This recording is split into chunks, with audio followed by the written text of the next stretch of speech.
My phone lit up with my mom's contact picture, and my stomach plummeted. It was after 9 p.m. My mom never calls after 9. It's like a sacred rule for her to be in bed by 10. So, my heart was already pounding as I answered, bracing myself for news about an accident, a hospital, something terrible. "Hi, sweetie," she said, her voice a strange, low whisper I'd never heard before. "Are you alone right now?" "Yeah," I mumbled. My roommate was out of town visiting her boyfriend. Mom took this deep, shaky breath. "Good. I need to tell you something important, and I need you to just listen until I'm finished." In that moment, I swear my entire life flashed before my eyes. Was she sick? Dad? Were they getting divorced after 35 years? My parents have always been the rock-solid couple, the one everyone else measured themselves against. This would be absolutely wild. She told me to sit down, and I remember instinctively grabbing my fuzzy blanket, curling up on the couch, feeling exactly like an 8-year-old waiting for some unimaginable punishment. Then, she started talking about Elizabeth. Elizabeth. For context, that's my mom's sister, the one I have literally never, ever met. She lives across the country, and they had some massive falling out before I was even born. Growing up, Elizabeth was just this name that would pop up occasionally, usually after Mom had a bit too much wine at Christmas and got teary-eyed looking at old photos. Dad would always quickly change the subject, and we all just silently accepted that whatever happened between them was too painful to touch. Mom started telling me how close they were as kids. Shared a bedroom, braided each other's hair, passed notes about cute boys, the whole sisterhood thing. But then, in their early 20s, Elizabeth started dating this guy named Tom. Mom just said Tom was trouble, wouldn't elaborate beyond that cryptic comment. According to my mom, Elizabeth changed completely after meeting him. She stopped calling, missed family gatherings, and when she did show up, it was just to get into these explosive arguments with my grandparents. Things escalated, got really ugly, and then Elizabeth just disappeared for about 6 months. No calls, no letters. This was the 80s, obviously no cell phones. As Mom was recounting all this, I was just thinking, why on earth is she calling me at midnight to rehash ancient family drama? But I could hear the tremor in her voice, the way she paused, the sheer weight of her words. I knew this was building to something monumental. Then she told me Elizabeth showed up at her apartment one night, absolutely sobbing and pregnant. Apparently, Tom had taken off, and Elizabeth was desperate, completely alone. My mom took her in, no questions asked, helped her through the entire pregnancy, and was even there in the delivery room when Elizabeth gave birth to a baby girl. At this point, I was still utterly confused. Why was I hearing all this now, in the dead of night? But I let her continue, my own heart beating a frantic rhythm against my ribs. Mom said that after the baby was born, Elizabeth struggled. Hard, like couldn't get out of bed to feed the baby, couldn't function. My mom stepped in, taking care of the newborn while working full-time and desperately trying to help Elizabeth heal. About 3 months in, Elizabeth seemingly recovered overnight. She told my mom she'd found a great job opportunity in California and was taking the baby to start fresh. My mom felt a wave of relief, but also this nagging suspicion. She helped Elizabeth pack, bought her a bus ticket, gave her every last bit of cash she could spare. The night before Elizabeth was supposed to leave, my mom came home from work to find a note on the kitchen table. Just a simple note that read, "I can't do this. She deserves better. Please forgive me someday." I remember being literally frozen on my couch at that point. My mind was racing, connecting half-formed thoughts, but my brain was refusing to actually put the pieces together. I could feel where this was going, but it felt impossible. Mom said she panicked, called the police, but legally, Elizabeth hadn't done anything wrong by leaving her own child. My mom was listed as the next of kin, so she became the baby's legal guardian while they searched for Elizabeth. Weeks turned into months. My mom, the woman who was telling me this story, fell completely in love with that baby girl. When Elizabeth was finally located in California, she signed away her parental rights. My mom officially adopted the little girl and promised herself she would never tell her the truth until she was old enough to understand. I was shaking uncontrollably, my phone slipping from my numb fingers.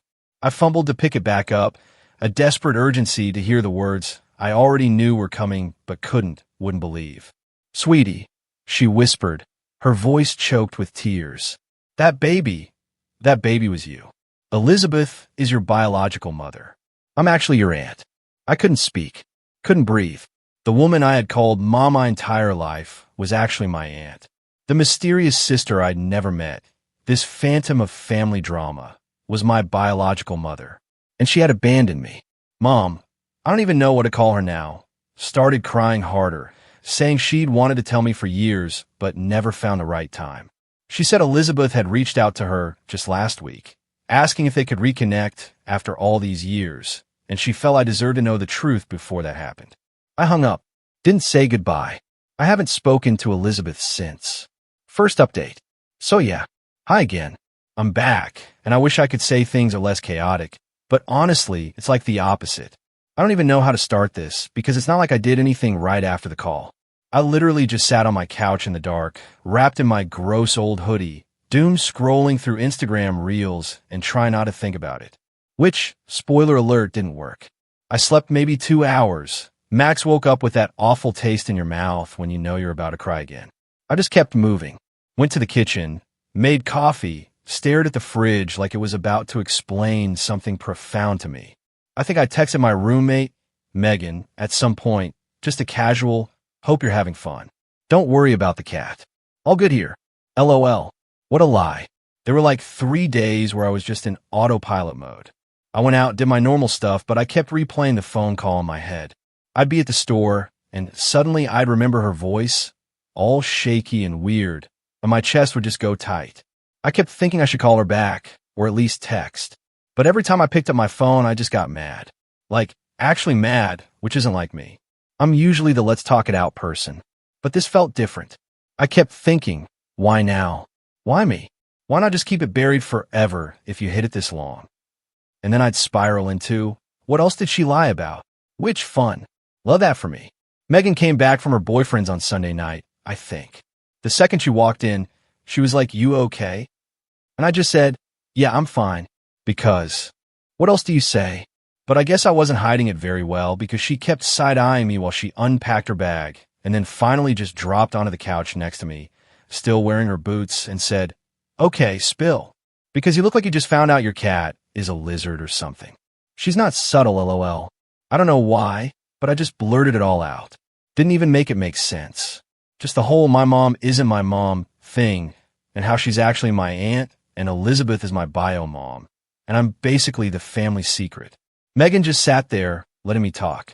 She didn't do that thing where people immediately jump in with advice, which I honestly appreciated. She just asked like normal questions.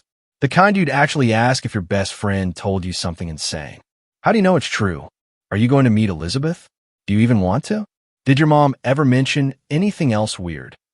And then she asked if I wanted her to stay home for a few days, which was so sweet, but I said no. I didn't want her to change her plans for me. I just wanted everything to, I don't even know, go back or fast forward, just not be here. Monday morning, I finally cracked and texted my mom. Do I call her mom? Aunt? I don't know. It's so weird now. I just said, "We need to talk." She replied instantly, like she'd been waiting, and asked if I could come over after dinner. I almost said no, but I knew if I didn't get answers, I'd just keep obsessing. So I agreed. The rest of the day was a blur, just me trying not to think about it. But every time my phone buzzed, I jumped. I kept overthinking what I'd say, what I'd ask. But when I got there, I just sat in my car for like 5 minutes, staring at the front door, wondering if I'd feel different. I didn't, not really. But the house felt smaller, like everything inside was a prop now. She answered the door and immediately started fussing, asking if I wanted tea, if I'd eaten, all that stuff. And I just said, "Can we just sit?" I could tell she was nervous. Her hand was shaking a little when she poured herself water, and she kept glancing at me like I'd explode. I started with the obvious. Why tell me now? Why not just never? And she just looked so tired, honestly, like she'd aged 10 years since last week. She said she'd wanted to tell me for years, but every time she tried, she got scared I'd hate her or that I'd leave. And she just kept putting it off. Then Elizabeth reached out, and she panicked. Thought if I found out from anyone else, it would be worse. Which I don't know, may be true, but it still sucked. I kept pushing.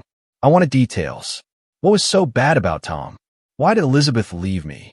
Was she on drugs or something? And my mom, I'm just going to call her mom for now because it's how I feel, hesitated, then said Tom was the kind of guy who isolated people. He convinced Elizabeth that their parents hated her, that nobody cared about her, that she was the black sheep and he was the only one who understood. My mom said she tried to warn her, but it just made things worse, and their parents basically gave up trying to get through to her. Then when Elizabeth got pregnant, Tom bailed, and Elizabeth spiraled. It wasn't drugs, it was depression, real scare depression. And nobody in the family really knew how to help, because nobody talked about mental health back then. Her words, not mine. The thing that really got me, though, was when she said Elizabeth had always been jealous of her. She said it quietly, like she didn't want to admit it. But then she told me about little stuff. How Elizabeth would copy her clothes, her handwriting, even the way she did her hair. Apparently, their mom, my grandma I guess, always compared them. Told Elizabeth she should be more like her perfect big sister. So when my mom took me in, Elizabeth saw it as her losing again, like she was failing at life and my mom was winning by default. So yeah, apparently my whole existence is like the final round in their sister competition. That made me so mad. I didn't even know how to answer.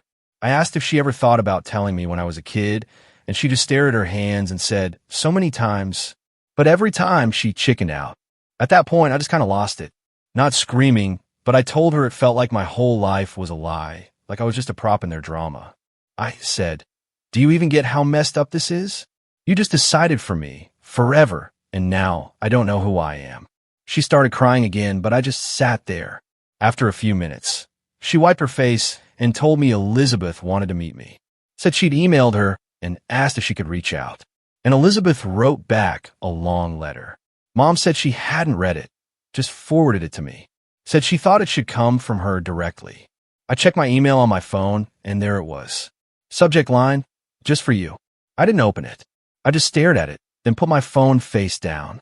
I asked Mom what she wanted me to do, and she said she honestly didn't know. She said she'd support whatever I decided, but she hoped I'd at least read the letter because Elizabeth had been carrying guilt for years. Which I don't know, maybe, but I also feel like that's a problem, not mine. I left pretty soon after. She tried to hug me, but I stepped back, and she just let her arms drop. I could tell I hurt her, but to be honest, I was hurt too. So I went home, and Megan was in the kitchen, and she just handed me a bowl of cereal without asking any questions, which is why I love her. We ate in silence, just scrolling through our phones, and for a few minutes, it almost felt normal.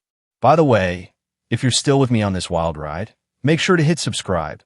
More unbelievable stories are definitely coming your way. The next morning, I woke up to like 6 texts from my mom, just checking in, asking if I was okay, telling me she loved me. I spent the whole day at the park just walking for hours, listening to random playlists and trying not to think.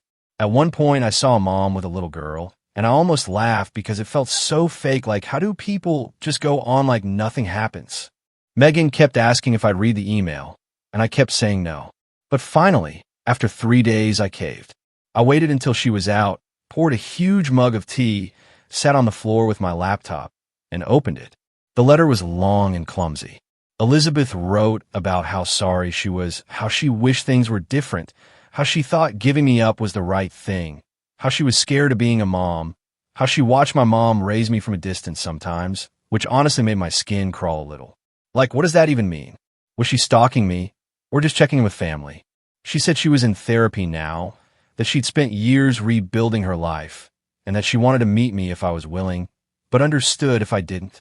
Here's the thing that really pissed me off, though. She kept saying, I hope you can forgive me, but never really explained why she left.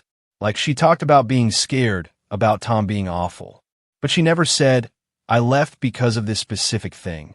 Just a lot of vague stuff about not being ready, feeling lost, being overwhelmed. And then she ended it with, I love you in my own way. What does that even mean? My own way? Like passively from a distance? I don't know. I told Megan everything, and she just nodded and said, yeah, that's A. Lot. She asked if I wanted to reply, and I honestly didn't know. Part of me wanted to send back a whole essay about how she doesn't get to just drop it now that I'm an adult and expect me to be grateful. Another part of me just wanted to block her and move on. But the more I thought about it, the more I realized I needed to at least see her. Not for her. For me. I just needed answers. I needed to see her face, hear her voice, ask her all the stuff nobody else could answer. So, I sent a short reply. Just said, I got your letter. I have questions. I'll meet you, but I'm not promising anything. She replied within an hour, which freaked me out a little because I hadn't expected her to be so ready.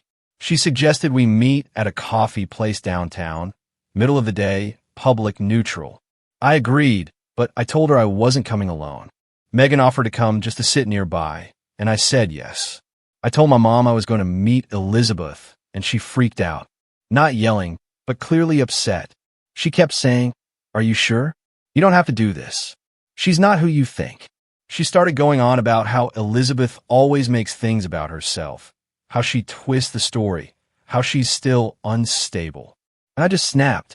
I told her I'm not a kid. I can handle myself, and I need to do this for me, not anyone else. She got quiet, then said, "Just promise you'll be careful." I said, "Okay," but I could tell she didn't believe me. So now I don't even know. I'm sitting here with my phone blowing up. Everyone acting like I'm about to walk into a minefield.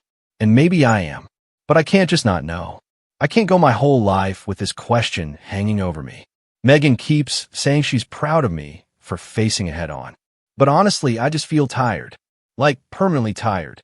The meeting is tomorrow. I don't know what I'm going to say. I don't know what Elizabeth is going to look like, or if I'll even recognize anything of myself in her. I keep thinking about all the family photos that never had her in them. All the holidays where I wondered about the empty seat. And now I'm about to fill it, or at least see who was supposed to sit there. So yeah, that's where I'm at right now. I'll update when it's over, but for now, just wish me luck, I guess. Second update. Okay, so I promised an update, and now I'm sitting here eating dry cereal out of a coffee mug at 2 a.m. because I can't sleep and my brain is running like a broken washing machine. I guess this is what y'all wanted, right? Not gonna lie, I'm still processing, and I kind of wish I could just shut it off. But nope, my head is just full of random flashes and everything everyone said, and what I said and what I should have said, you know? Anyway, here's the story, because wow, it got messier than I thought possible. So, the meeting. I decided to go alone after all. I'm not gonna lie, I almost bailed like 4 different times. I spent the whole morning pacing around the apartment, changing shirts, putting on makeup, taking it off, putting it back on, standing in front of the mirror like, do I look like her? Like, would I even recognize her if she was just someone in line at the store? Megan was a saint.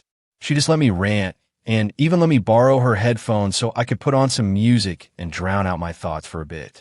She made me eat a banana so I wouldn't get hangry, and then made me promise to text her if I needed an excuse to leave. She even offered to fake a plumbing emergency, which honestly is roommate of the year material. I Ubered to the coffee place because there was no way I was going to deal with parking or deal with possibly running into literally anyone I know. I got there 20 minutes early because I had this weird idea that if I could get the good seat, aka farthest from the door, I'd feel, I don't know, more in control. Turns out I just sat there sipping the world's most disappointing iced coffee and scrolling through Insta over and over, not reading anything.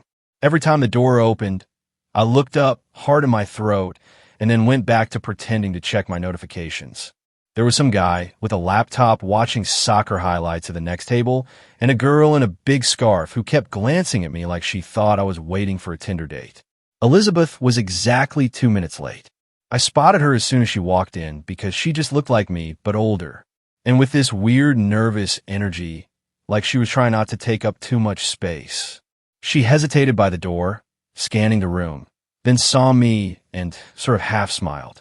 I waved, not really knowing what else to do, and she came over, clutching her bag like someone might steal it. So, yeah, first impressions. She's taller than I expected, hair darker than mine, face a little softer. She was wearing jeans and a sweater, nothing dramatic, but her eyes were the same shape as mine, and she had this little frown line I recognized from my own mirror. We just sort of stared at each other for a second. She sat down, and we did the whole awkward, "Hi, nice to meet you. How are you?" Except like, What do you even say to someone who gave you away and then ghosted you for almost 30 years?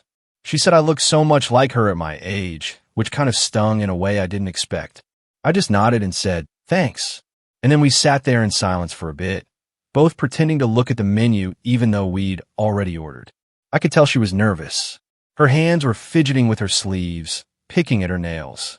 Honestly, I just wanted her to get to the point, but she kept asking me safe questions. How's work? Do I like living here? Is my roommate nice? I answered, but I kept my voice flat, just giving her the minimum. I wanted her to feel how weird this was for me. Like, you don't just waltz in and act like we're catching up after a semester abroad.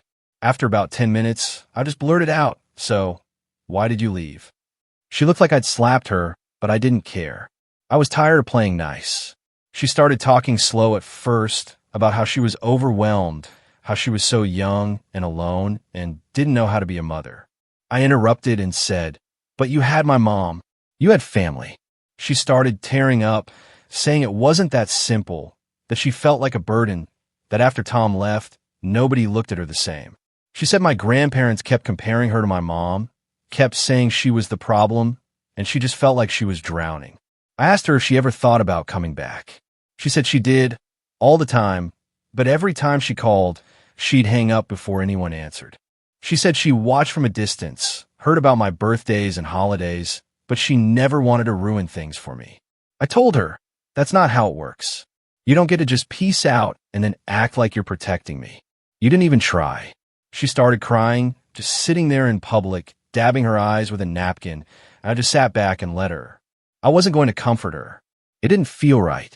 We went back and forth for a while. She kept saying she was sorry, that she wishes she could take it all back, that she's gotten help and is different now.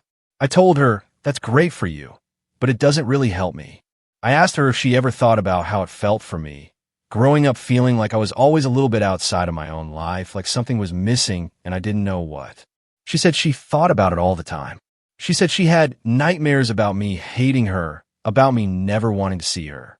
I said, maybe that's just reality. At one point, she reached across the table like she wanted to touch my hand, but I pulled back. I told her I wasn't ready for that. I asked her what she wanted from me, really. Did she want to be my mom now? Did she want forgiveness?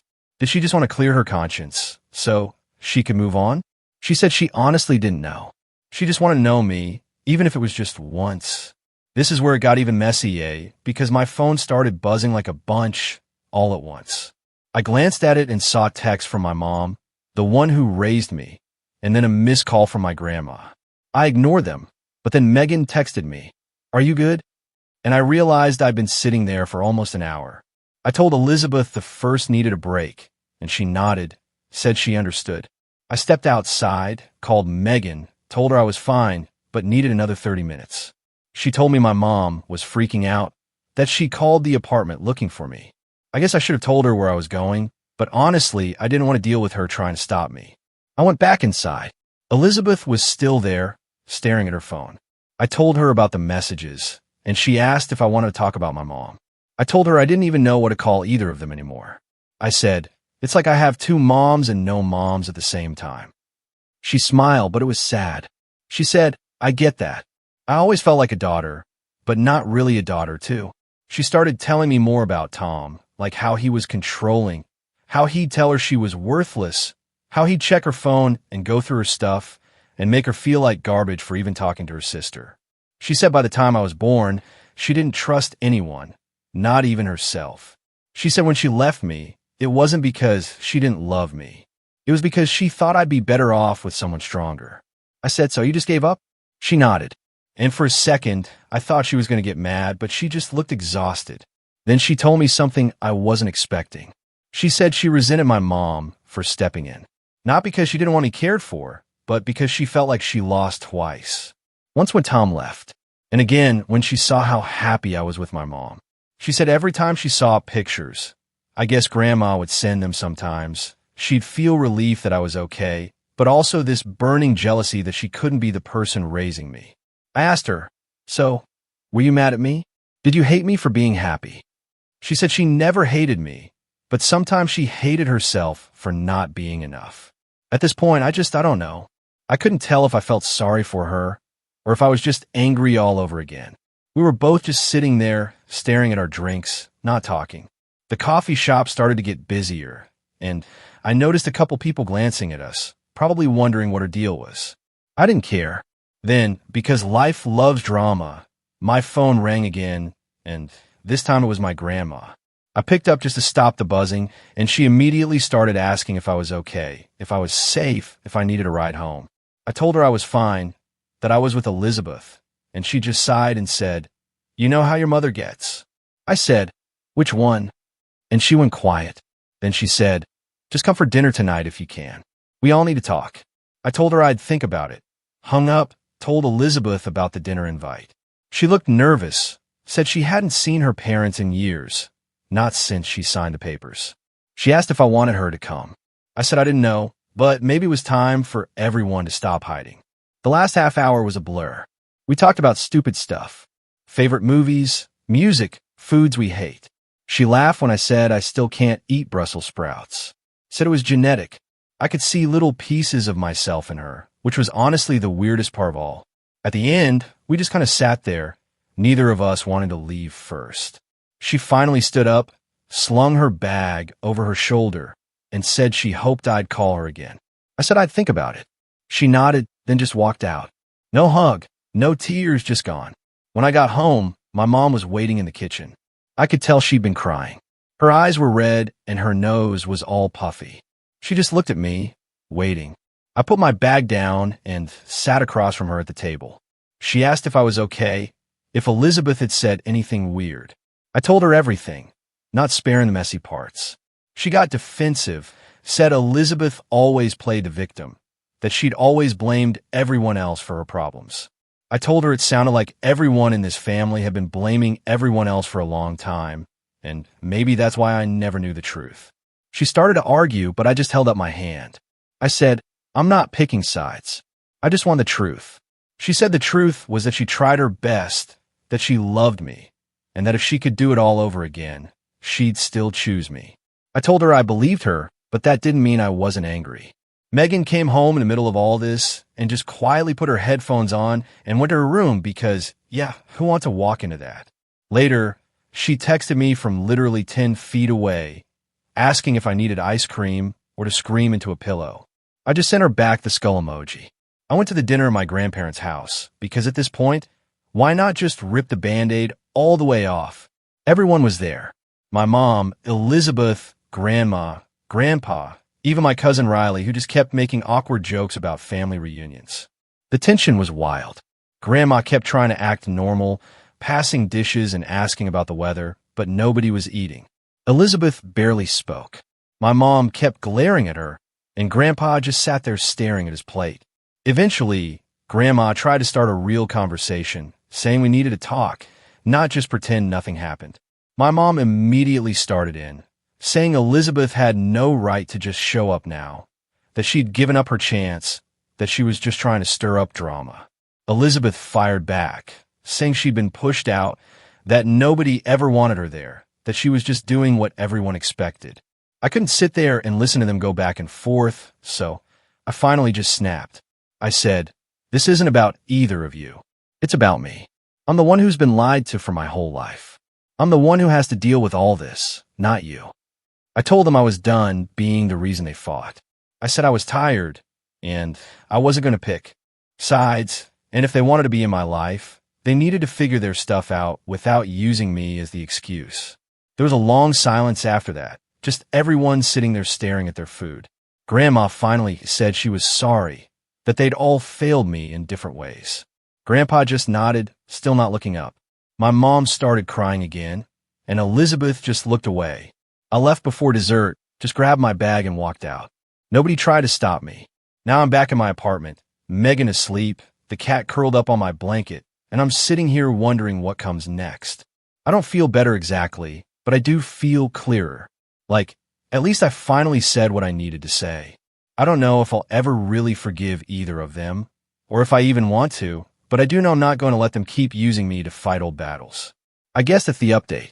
The family group chat is blowing up. People are picking sides. Grandma keeps sending just love each other memes. And I'm just here trying to find a clean spoon. Last update. I keep trying to write this in my notes app, and every time I get halfway through, I realize I sound like I'm recapping a soap opera. But if you've read my earlier posts, you know I'm not exaggerating. If anything, I'm probably leaving stuff out because it's just too much to process in one go. Anyway, here's what happened after that mess of a dinner where I basically told my whole family to stop using me as a human shield in their sibling war. So, next morning, I woke up to 4 missed calls from my grandma, a string of texts from my mom. Yeah, I'm still calling her that, I don't care, and a random thinking of you. Hope you're okay email from Elizabeth. I ignored all of them. I just sat there in bed scrolling through my feed, trying to care about someone's vacation pics or a meme about cats. But my brain was just stuck on replay. My Aunt Tracy. Mom and Elizabeth's other sister. Yes, there's a third. She lives in Florida and never visits. She was telling everyone to have some grace, which is rich coming from her, to be honest. Megan came in my room with a mug of coffee and just sat on the edge of my bed like she was about to tell me my dog died. Instead, she just nudged me and said, "Your grandma's been calling here, too. Are you going to answer?" I told her I didn't want to talk to anyone, and she shrugged, said I should at least let people know I'm alive. I finally texted my grandma and said, "I'm fine. Just need space. Love you." She immediately sent back 10 heart emojis and a paragraph about how family can heal if we try. I just put my phone face down and stared at the ceiling for like an hour. That day was just weird.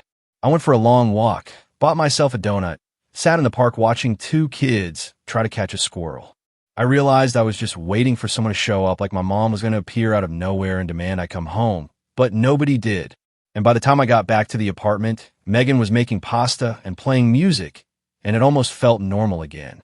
She asked if I wanted to watch a movie, and I said yes. So we watched some dumb comedy and ate pasta out of the pot with forks because we were too lazy to do dishes. It was the first time in days I didn't feel like I was about to snap. But then the next day, everything exploded. I woke up to a voicemail from my grandpa, which is wild because he never calls anyone. His voice was all scratchy. He just said, "Call me when you can. We need to talk." I felt sick listening to it because he sounded so tired, like he'd aged a decade overnight. I waited until afternoon and then called him back, half hoping he wouldn't pick up. He did. And after a long silence, he just said, "I'm sorry you had to find out this way." I asked him what he meant, and he just kept apologizing, saying he should have stepped in, that none of this was fair to me or Elizabeth or my mom. He said Grandma was really struggling, that my mom was barely sleeping, and that Elizabeth had called him crying. I asked if he was mad at me, and he just said, "No, never." But he was sad. He said families are like knots. It's easy to tie them, but so hard to untangle. I didn't know what to say, so I just listened. After that call, I felt weird, like guilty, but also annoyed because now I was responsible for everyone's feelings again. So, here's where it gets even more dramatic. I thought things would just simmer down if I ignored everyone for a while, but nope. Instead, everyone started fighting in the family group chat, like actually fighting. Grandma telling everyone to stop. My mom accusing Elizabeth of manipulating me. Elizabeth saying she just wanted a chance to explain. Tracy chiming in from Florida with, "Let's all take a breath." Grandpa sending a link to an article about forgiveness. Like, okay. At one point, Riley dropped a meme of a burning bridge and then left the chat completely. I let it all scroll past and muted the notifications. It got worse when my mom showed up at my door that night. She knocked, and when I opened it, she just stood there clutching her keys so hard her knuckles were white. Megan hovered in the kitchen, trying to look busy. My mom came in and sat on the couch. Didn't even take off her coat. She said she needed to talk, and I said fine, but only if she was honest. She started crying, which honestly at this point just made me feel numb. She said she was scared, that she was losing me, that she didn't know how to fix it. I told her it's not about fixing it. It's about actually dealing with it for once. I said I was tired of being the glue, and I refused to keep holding everyone together. She asked if I was going to see Elizabeth again. I said I didn't know. She said if I did, she wanted to be there. I told her that wouldn't happen. She got angry then, not yelling, but her voice sharp. She said Elizabeth always ruins everything and that she's only reaching out now because she wants something. I asked her what that even meant, and she just shook her head. Said, I didn't understand that Elizabeth was always like this, making everything about her, needing attention, never satisfied. I told her, maybe that's true, but it's not my problem to solve. She got up and left. I just sat there for a while, staring at the dent in the carpet from where her suitcase always sat when she'd visit. Megan came in, handed me a glass of water, and said, "That was a lot." I nodded, and she just sat with me in silence. Hours later, I got a text from Elizabeth. She said she was sorry for causing so much trouble, that she never meant to blow up my life, that if I didn't want to see her again, she'd respect it. She said she was leaving town in 2 days, but would stay at a hotel in case I changed my mind. I didn't reply at first, but I couldn't stop thinking about it. I called Grandma, asked how she was, and she just sighed. Said she was tired, but glad I called. She told me she loved me no matter what, and that even if everyone else was fighting, she'd always be here. I asked if I should meet Elizabeth again, and she said only if I wanted to, not for anyone else. Next day, things hit a new level of awkward. I went to get groceries and ran into Riley in the parking lot. He gave me this huge hug, said he was sorry for the memes, that he didn't know what else to do. He said the family was losing it, that Grandma was crying, Grandpa was barely talking, and Tracy kept texting him recipes like that was going to fix anything. He asked if I was okay, and I said, honestly, I didn't know. He said he'd back me up, whatever I decided. We ended up just standing there leaning on my car, talking about literally anything else. When I got home, there were 3 missed calls from my mom, which I ignored. That night, I decided to see Elizabeth one last time. Not for her or for my mom, but because I needed to know if there was anything else, anything left unsaid.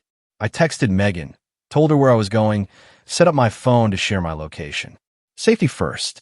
I Ubered to the hotel, which was this sad little place near the highway, and waited in the lobby until she came down. She looked tired, older than before, like all the family drama had taken something out of her. We sat in the little lounge area, and she asked if I wanted coffee. I just shook my head. I told her I had questions, and I wanted real answers, not just that I didn't know what to do or I was scared. She nodded, said she understood. So I asked her point blank, why come back now? Why not 20 years ago? Why not when I graduated or when Grandma got sick or literally any other time? She took a long time to answer. She said she tried more than once. But every time she reached out, my mom shut her down. She said Mom would say I wasn't ready or that it would ruin my life or that I was better off not knowing. She said she believed her for a long time, but then she realized my mom was just scared. Scared that if I met Elizabeth, I'd leave her behind. I asked if that was true, and she said she didn't know, but she thought it was possible. She said my mom was always the fixer, always the one who held everything together, and losing me would be the final proof she'd failed. I asked her what she wanted from me. She said she didn't want money or forgiveness or a relationship if I didn't want it. She just wanted to know me, to see who I'd become, to have a chance to say sorry to my face. She said she knew it was selfish, but after all these years, she couldn't let it go anymore. I told her I didn't know if I could ever forgive her, but I appreciated her honesty. She nodded, said she'd take what she could get. She asked if I wanted to stay in touch, and I said maybe, but it would have to be on my terms. She agreed, didn't push. We sat there for a while just talking about nothing. My favorite shows, her cat, the best pizza in the city. When I got up to leave, she stood too. And for a second, I thought she might try to hug me, but she just put her hand on my shoulder and said, "Take care of yourself." When I got home, my mom was waiting outside the building. She asked if I'd seen Elizabeth, and I said yes. She asked if I was going to see her again, and I said I didn't know. She started crying, saying she was scared that she'd lose me. I told her she wouldn't, but things had to change. I wasn't going to pick sides or be the family peacemaker anymore. I told her I loved her, but I needed boundaries, and if she couldn't respect that, I'd have to take a break from her too. She wiped her eyes and said she'd try. I told her that was all I wanted. The next week, things just shifted. Grandma invited me over for dinner, just me and Grandpa. She made my favorite casserole, and we sat around talking about nothing in particular. Grandpa gave me an old photo album and said, "This is your story, too." I flipped through pictures of birthdays and old Halloween costumes, and for once, it didn't feel like something was missing. Megan's been a rock through all this. She bought new bath towels because she said fresh start energy and keeps reminding me to eat something green at least once a week. I don't have a big lesson to share or some neat ending where everyone hugs and makes up. My family is still a mess. People are still mad, and I'm still figuring it out. But for the first time, I feel like I actually get to decide what happens next. I'm not anyone's secret or pawn anymore, and I'm not going to let old drama define me. So that's it. If you made it this far, thanks for caring about a random internet stranger's family drama. If you're going through something similar, I wouldn't wish it on anyone. But you're not alone. Sometimes the only thing you can do is just keep going, and maybe eventually things will settle, even if they never totally make sense. Anyway, I'm off to eat leftover pasta and ignore the group chat for at least another 12 hours. Thanks for listening. Have you ever been through something like this? How did you handle it? I really want to know.